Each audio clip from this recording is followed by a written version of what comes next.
All right, it's time to head up to the thrift stores. In this video, I think I sourced over $1,000 worth of items. So I have some very exciting things to feature for you.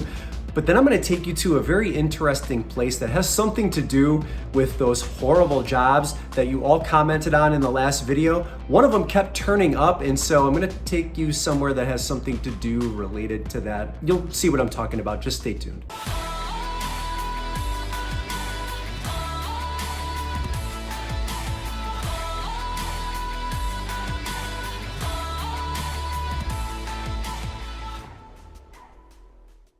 We're going to start things off with a brand that is new to me, Lissum. Have you ever seen or heard of this brand? It's just a very small, light ballet flat. Actually, I'll put comps on the screen here in just a second. One of these, I think almost the exact color, maybe a little bit larger size, just sold for $45. Can you believe that? They're super light, so they can be shipped first class, ground advantage, whatever you want to call it.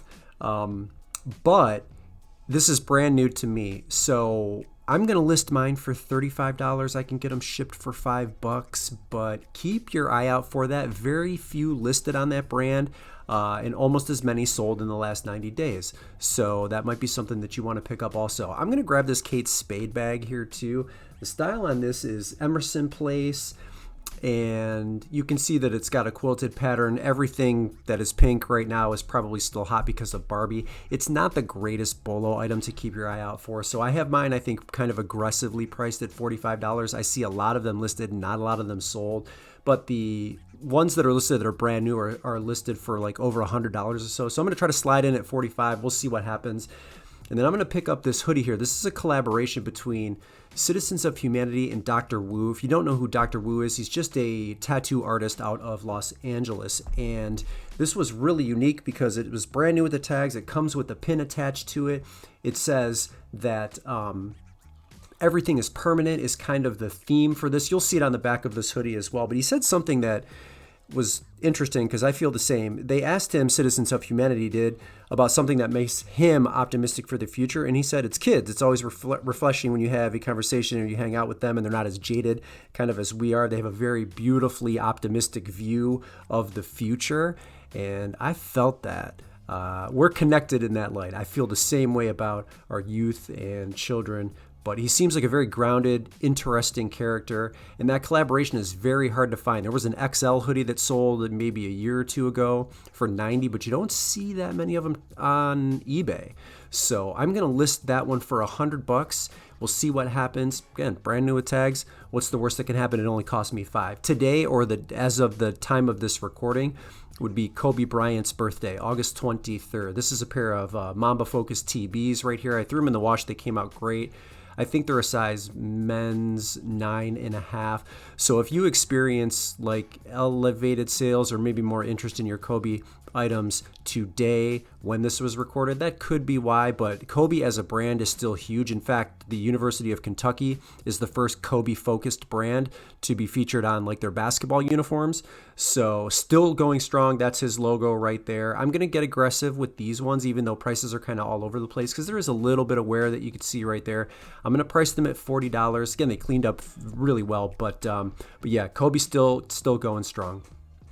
Does anybody recognize these? These are super, super unique. Kind of old. I think this is from like the 1960s. I want to say 1969. That's Goofy Grape, and then this is Freckled Face Strawberry Cups from Pillsbury. Now, two of them are really nice in that they don't have hardly any paint wear. This one here does too. The grape one, I've seen it sell as high as $30, so that's where I'm going to list mine at. Freckle Face, I'm also going to list for $30 because of the lack of paint loss on that one. And then I'll price the other one at $12 and hopefully get some movement on it. I do expect all three to sell within a pretty decent amount of time, but that was $72 worth of cups that are only going to cost me $3. Each one of them was 99 cents. But what a blast from the past, right? And there's a set of them, and those aren't the only ones. There's a set. If you can find the set, you can find the picture, get them all together, you'll make a lot of money. This is a good DVD player right here if it's in working condition, but that wasn't working. They wanted $13 for it. The market is, I wouldn't say flooded because it's a good seller, but your price does have to get a little bit more aggressive than you used to, so just keep that in mind. That one didn't work. And then I'm going to grab these Hot Wheel Racing die-cast vehicles, both brand new in the box. This one is Kimmy, and I'm not even going to bother pronouncing the last name. I have that one listed for $75. And then this one is Juan Pablo Montoya. I've already sold this for $60, a very fast seller. Both of them cost me $8, so $60 on this one. The other one's listed for $75. Those I think are both good pickups, and my price is middle to high for the one that hasn't sold yet. And so I don't find those types of things, or I don't naturally look them up. And in fact, there's been a lot of those cars that have come through some of these stores that I've been going to recently that I just haven't even bothered to pick up. Those boxes were like really clean, super sealed, like it was clear that they were never opened. So I thought I would take a stab at it. I'm definitely leaving the Lego behind. It's just too much work for me at this point. But I don't normally pick those things up, and so I'm glad that I did, because that one paid for basically both of them and then some, having sold for $60 already. This is a fun piece right here, this little roller coaster type thing. Didn't look into it any further, and I like digging through the bottoms of these because I think they get neglected if you're looking for things to resell, and you can kind of always find some stuff at the bottom. I didn't see anything that I thought I could flip for a decent enough profit, so let's pass on those. I'm going to grab some LPs though. First one here, Panorama from Cars. It's brand new and sealed. I think I can get about $15 for this one, so this was an exciting find because I don't really find sealed vinyl that much. Hometown Kids here, Columbus, Ohio, 21 Pilots Trench. I think I can get $20 for this one here. And then the last one is Harry Styles, although it is going to be missing the visual booklet, which is a bummer. Actually, maybe my oldest daughter got a hold of it before me and it's up on her wall in her room. At any rate, let's say $10 for Harry Styles, 20 on 21 Pilots, and then 15 for the Cars LP. I think each one of them is only $1 or $2. Let's call it $1 because I think they are still 99 cents in the store, although I could be getting it wrong. But anyway, $3 for that to get $45 in some LPs. Not a bad haul. There were some other vinyls that came out, Chicago, Boston, good records, but I think they had too much damage, so I had to leave those behind.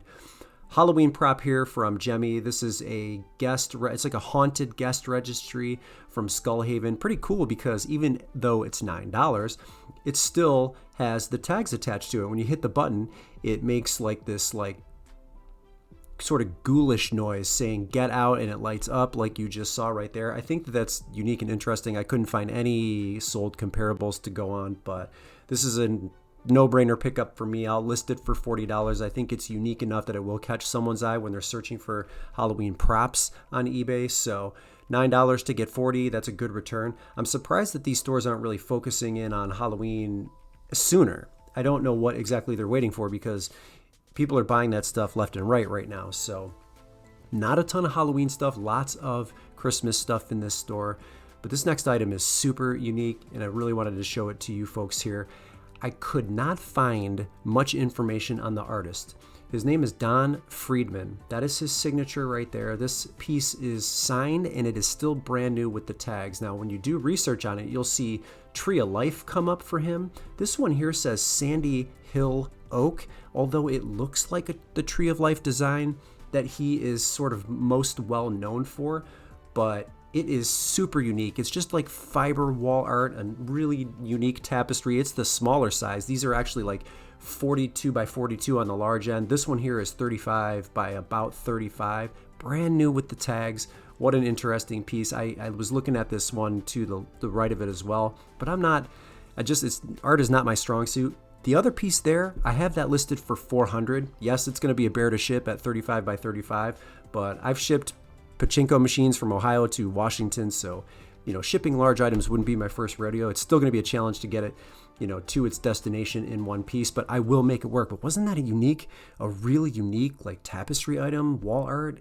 Art's not my strong suit, but that one we're gonna take this one home. So whether it's Tree of Life or Sandy Oak Hill or something in between, I still think I can get $400 for it. Next thing here. This will be great if it is brand new, and it looks to be completely brand new, untouched, just open box. It's a Caroline Herrera 3-piece set. Now, I don't see any of these sold in the last 90 days, but I will put comps on the screen. There's a different 3-piece set version that features like something different in the middle. This has like 2 perfumes to it. There's one listed for $170, so I think that's what I'm gonna do is just match the other listing at $170. But the ones that have sold, have sold in the like 150 range, and so I think pretty comfortably I can get 170 for this eventually. I didn't go into Terapeak to look past 90 days to see if that specific three-piece set had sold, but I'm going to list it for 170. What a great find at $10 here. And I'm sure for that one, it's probably just a matter of time before it sells because, again, it does have two versions of perfume on the inside. Next thing that I'm going to grab here is this HP camera. This isn't a huge seller. The fun thing about this one is it looks like it is completely brand new, just in an open box, and it's pink. So it's going to cost me $7. The model number is CB350, but I looked at it and at first glance I was like, I don't think this thing has ever been touched or used before. And so you can't see a single scratch on this. So I'm pretty convinced that this is just brand new in an open box. So if I list it as such, and I haven't done any of my deeper dive yet other than just looking at Therapy for these solds, you can see them selling in like the $30 to $40 to $50 range. So that's probably where I'll end up listing this at. I love this like old tech, these old cameras. At 12 megapixels, it's still extremely useful. So I think $50 will be fair listing it. There might even be one listed for $50, although I think it's a UK listing for eBay. So 50 bucks, 4.7, like hits all of my marks here. And I'm hopeful to make a sale in the next 90 days because I think it will sell in that time frame. So let's just say between $40 and $50 because I'm pretty aggressive lately when it comes to sending out offers to watchers.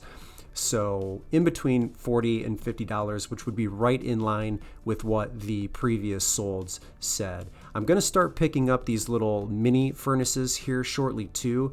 This brand didn't really strike me as one that would sell for a high dollar amount. I could be talking like out of my mind here because again I didn't do tons of research on it. There are a few other brands that I definitely do pick up when it comes to ceramic furnaces, but I just left that behind. Those will start to sell in a couple of months though, so keep that in mind. That's just not a brand I'm familiar with. This one here, Vectorsbach, I'm gonna grab this bowl at $3. I don't think I can get more than $15. I could potentially list it at 20, but for me, this brand is a guaranteed seller.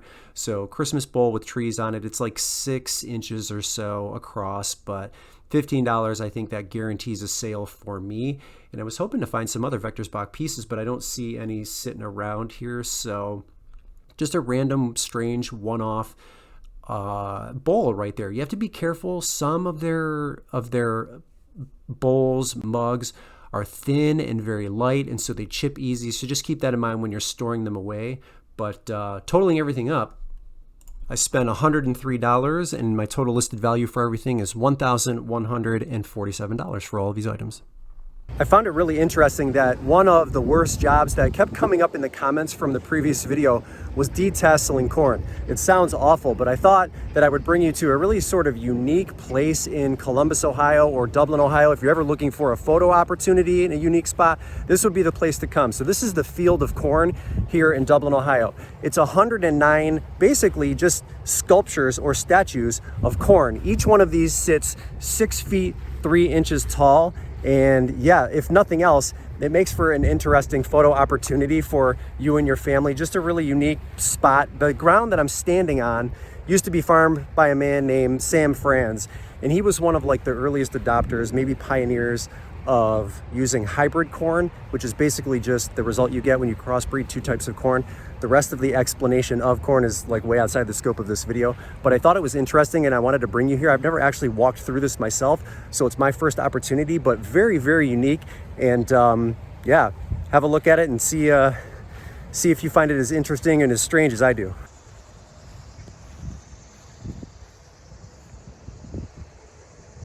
All right, let's pick a winner. For the North Face, we're going to add comment replies, filter duplicate. There were a lot of really crummy jobs. This was a fun one to read. I try to read as many as I can. I can't respond to all of them. How many comments did we get that were unique here? Almost 300. That is amazing. But yeah, there were some really rough jobs out there. Hopefully we're all past that point. But let's pick a winner for the North Face. And that is going to be April Michelle. April, congratulations. You are the winner. Worst job I had was as a teenager. I too worked in a local factory doing piecework for Sylvania. The job consisted of using a huge welding machine, which I'm sure was absolutely terrible. It reminds me a lot of the one I had. I can't finish the comment, unfortunately, but Avery, you're the winner. Congratulations. Email me at dadplanetofficial@gmail.com, and I will mail you that item just as soon as I can. No Patagonia in this one, so no giveaway, but I have a sneaky suspicion that it is going to turn up very soon. Thanks so much for tuning in. Brendan here, Dad Planet, the one-man show. We'll see you in the next video.